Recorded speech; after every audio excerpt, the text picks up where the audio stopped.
Welcome to my YouTube channel. आज हम indefinite integration का एक क्वेश्चन सॉल्व करने वाले हैं। इंडिफिनाइट इंटीग्रेशन के बारे में बेसिक जो डिटेल्स होते हैं ये मैं इस वीडियो में नहीं बताऊंगा। डायरेक्ट हम क्वेश्चन पे जंप कर रहे हैं। जो भी छोटे छोटे माइन्यूट डिटेल्स या जो भी चीज़ें थ्योरेटिकली उसके रिलेटेड हैं वो मैं बता दूंगा। अगर पूरा थ्योरेटिकल आपको एक छोटा सा आइडिया चाहिए तो उसके लिए मैं अगला वीडियो बनाने वाला हूँ। इस वीडियो में जस्ट क्वेश्चन पे हम लोग सीधा जंप करेंगे। तो ये क्वेश्चन हम लोग ले लेते हैं इंटीग्रेशन का। तो फर्स्ट क्वेश्चन है x cube minus one upon x square का integration d x. So since ये इंडिफिनाइट इंटीग्रेशन है तो इंडिफिनाइट इंटीग्रेशन में कुछ लिमिट्स नहीं होती है। अगर हम लोग बाद में डिस्कस करेंगे, डिफिनाइट इंटीग्रेशन में एक लिमिट दी जाती है जिसमें उस पर्टिकुलर फंक्शन का उस रेंज में उसकी वैल्यू फाइंड आउट की जाती है। तो आपको सबको पता होगा ये जो मैंने लिखा है यहाँ पे x cube minus one by x square, ये क्या चीज़ है? ये एक फंक्शन है। तो f x is equals to x cube minus one by x square. ये जो चीज़ है आपको तब समझेगी जब आप अलजेब्रा से थोड़ा सा आपको आइडिया है कि अलजेब्रा क्या होता है। तो अलजेब्रा में फंक्शंस होते हैं, उसके लिमिट्स होती है, सब चीज़ें, मतलब स्टार्टिंग अलजेब्रा से ही होता है ये सब। तो फर्स्ट अगर आप क्वेश्चन देखेंगे तो क्वेश्चन ऐसा होना चाहिए एफ एक्स डी एक्स, जहाँ पे मेरा फंक्शन जो है ना ऐसे डिफाइन किया हो। तो इंडिफिनाइट इंटीग्रेशन में एक दूसरा जो चीज़ होता है वहाँ पे constant of integration C put होता है। तो वन बाय वन चलते हैं। तो मेरा फंक्शन यहाँ पे है x cube minus one upon x square into d x.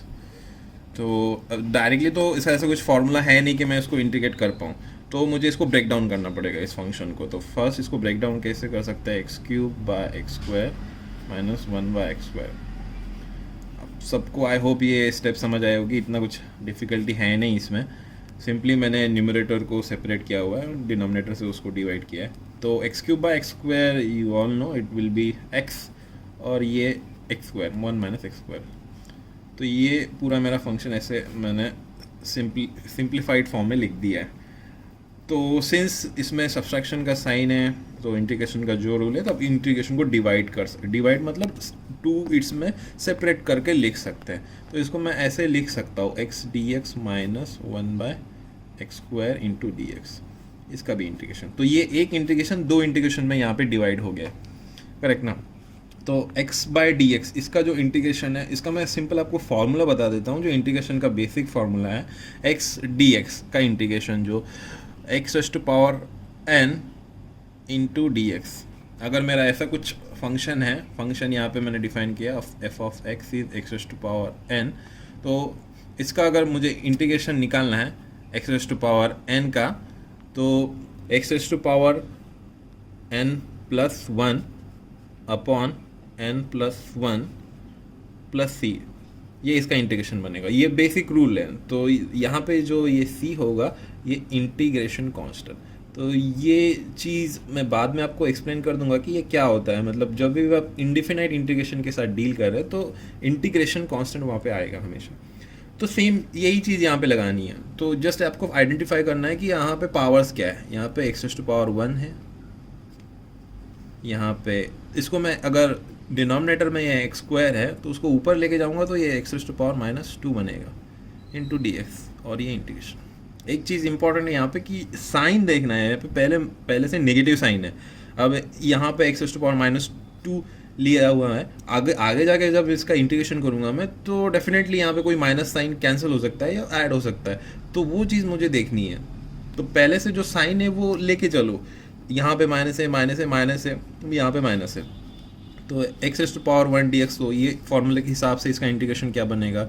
One plus one upon one plus one minus, अभी मैं इसको ब्रैकेट में इसलिए ले रहा हूँ कि ब्रैकेट में लेने का फ़ायदा ये होता है कि ये जो साइन है ना वो टिका रहता है साइड से, नहीं तो कभी कभी हम लोग इसको मिस आउट कर सकते हैं। तो बेटर है इसको एक ब्रैकेट में ले लो और इसका फिर बाद में इंटीग्रेशन करो। तो x raise to power minus two plus one upon minus two plus one, ये इसका इंटीग्रेशन हुआ।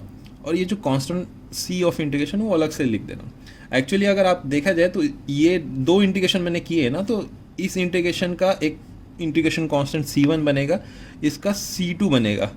तो एक्चुअल में मैं क्या कर रहा हूँ कि यहाँ पे c1 है, यहाँ पे माइनस साइन है। अगर आप देखेंगे तो C1 माइनस C2 ऐसा हो रहा है, तो मैं लिख ही देता हूँ यहाँ पे, इसमें C1 लिख दूंगा क्योंकि तो देख सकते हैं कि मैंने दोनों साइड ये कांस्टेंट ऐड कर दिए जो कि बाद में सब्सट्रैक्ट हो जाएंगे। कांस्टेंट का मतलब फिर उसका भी अगर मैं सब्सट्रैक्शन कर दूंगा तो एक कोई नया कांस्टेंट बनेगा, या फिर एडिशन कर दूंगा तो उसका भी एक नया कांस्टेंट बनेगा, तो इसलिए ऐसा कर देते हैं। तो देखो फर्स्ट का जो इंटीग्रेशन आ गया x²/2, और इसका देख सकते हैं x⁻² + 1 divided by -2 + 1, so x⁻1 divided by -1, सो ये माइनस साइन यहाँ पे कैंसिल आउट हो रहा है, प्लस C2, सो x²/2 + C1, ये इसका जो फर्स्ट इंटीग्रेशन मैंने किया है उसका ये कांस्टेंट है C1 प्लस x⁻1 + C2। तो अगर मैं इसको इस तरह से लिख भी सकता हूँ, x²/2 + C1 + C2 को मैं एक नया कांस्टेंट पकड़ लूँगा, सो x⁻1 को हम लोग 1/x भी लिख सकते हैं प्लस C। तो ये हो गया इसका सॉल्यूशन।